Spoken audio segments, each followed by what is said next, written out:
नमस्कार दोस्तों, कैसे हो आप सब लोग। आज इस वीडियो में हम चर्चा करेंगे चाय के बारे में। जो लगभग पूरा भारत सुबह उठते ही चाय, दोपहर में चाय, दिन के 3-4 कप चाय हो जाते हैं। तो उसी चाय के विषय में बात करेंगे कि किन किन लोगों को चाय पीनी चाहिए या नहीं पीनी चाहिए, क्या है इसके बेनिफिट और क्या है इसके साइड इफेक्ट। तो बेसिकली चाय जो सबसे पहले बनी थी यहाँ पे, वो अंग्रेजों के द्वारा ही बनाई गई थी, और उनकी जो खेती फसल वगैरह है वो सबसे पहले वही लेकर आए थे, जो कि आसाम साइड में उन्होंने सबसे पहले इसकी पैदावार करी। और आज के टाइम में भारत की चाय जो है पूरे विश्व में सबसे अच्छी मानी जाती है। तो बेसिकली चाय क्या होती है, कफ नाशक होती है और पित्त और वात वर्धक होती है। तो मैं वात, पित्त और कफ के हिसाब से ये बताऊंगा कि किन किन लोगों को सूट करेगी या नहीं करेगी, ताकि आपको इजीली समझ में आ जाए। तो जिनको कफ के रोग हैं, यानी जिनको अगर खांसी जुकाम या बलगम के रोग हैं, या फिर जो छाती में बलगम जिनके जमा है, जिनको ठंड लग रही हो या जिनको बुखार हो, फीवर हो, तो वो लोग चाय पी सकते हैं। उसके अलावा जिनको पित्त की दिक्कत है, जैसे कि खट्टी डकार बनना, शरीर में जलन बने रहना, हाथ पैरों में जलन, तलवों में जलन, पैरों में जलन, यूरिक एसिड, हाई बीपी और हार्ट संबंधित जितनी बीमारियां होती हैं, और रक्त में अगर कोई विकार है, स्किन डिजीज है, तो ऐसे लोगों को चाय नहीं पीनी चाहिए।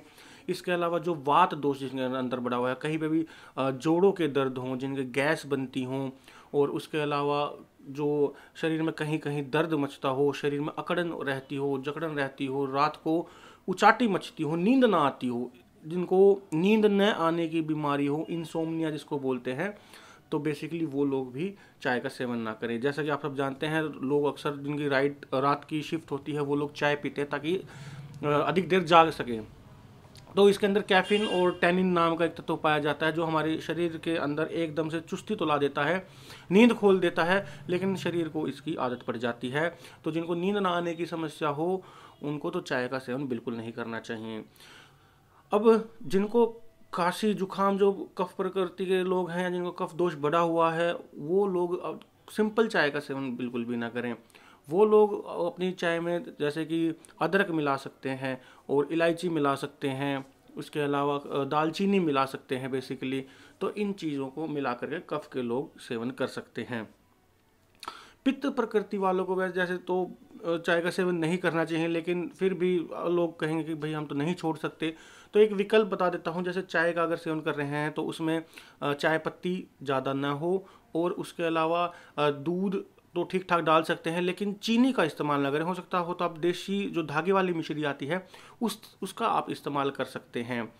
और या फिर अगर आप चीनी का इस्तेमाल ना करें तो भी अच्छा, अगर आप देशी धागे वाली मिश्री नहीं, इसके अलावा अगर आपके पास घर में कोई मिठाई है तो उस मिठाई के साथ आप इसका इस्तेमाल कर सकते हैं।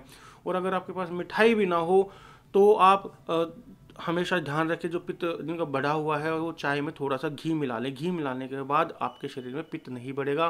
जिनको खट्टी डकार आती हों, या चाय पीने के बाद एकदम से या जिनको चाय ना मिलने पर तेज सर में दर्द होने लग जाता है, तो यह उसके विकारों को कम कर देता है। बेसिकली घी पित्त नाशक होता है।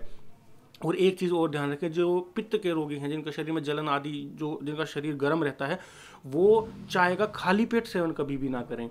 जो सुबह उठते ही खाली पेट चाय पीते हैं उनको बिल्कुल भी ना करें, या शाम के टाइम जब एकदम से खाली पेट हो जाता है तब ना करें। इससे पहले कुछ ना कुछ जरूर, कुछ ना कुछ खा लें, उससे चाय नुकसान नहीं करेगी।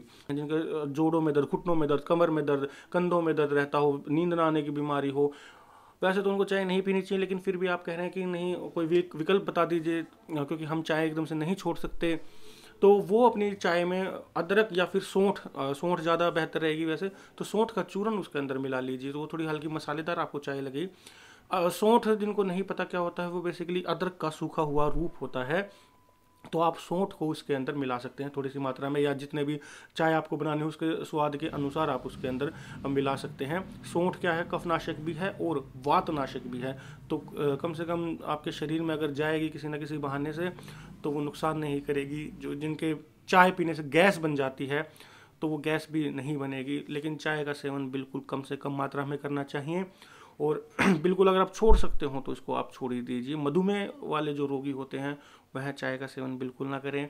वो चाहे आप अगर कह रहे हो कि नहीं मैं चाय का सेवन कर लेता हूँ लेकिन मैं चीनी नहीं मिलाता, तो भी बहुत ज़्यादा दिक्कत हो जाती है।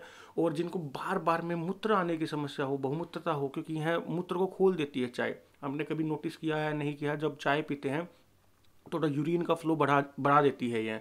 तो जिनको फ्रिक्वेंट यूरिनेशन की समस्या हो तो उनको भी चाय का सेवन नहीं करना चाहिए। तो आशा करता हूँ चाय के बारे में आप जान चुके होंगे। तो वीडियो को लाइक एंड शेयर कीजिएगा, और चैनल को अभी तक सब्सक्राइब नहीं करा है तो लाल बटन दबा के सब्सक्राइब कीजिएगा। कोई चीज़ समझ में ना आई हो तो आप कमेंट में मुझसे पूछ सकते हैं। धन्यवाद।